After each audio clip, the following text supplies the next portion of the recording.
Беше страшно. Имаше пламъци над 3 метра, тук на порядък от 100 метра. Добре, че бяха пожарникарите да са живи и здрави.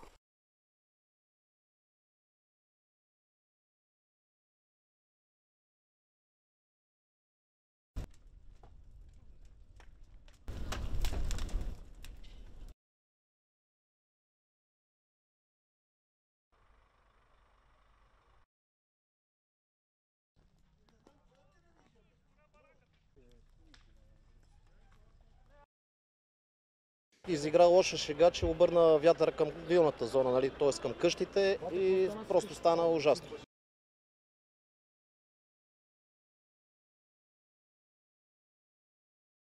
12 екипа на пожарната, които работят на терен и очакваме до към обяд да бъде локализирана. Няма опасност за населените места.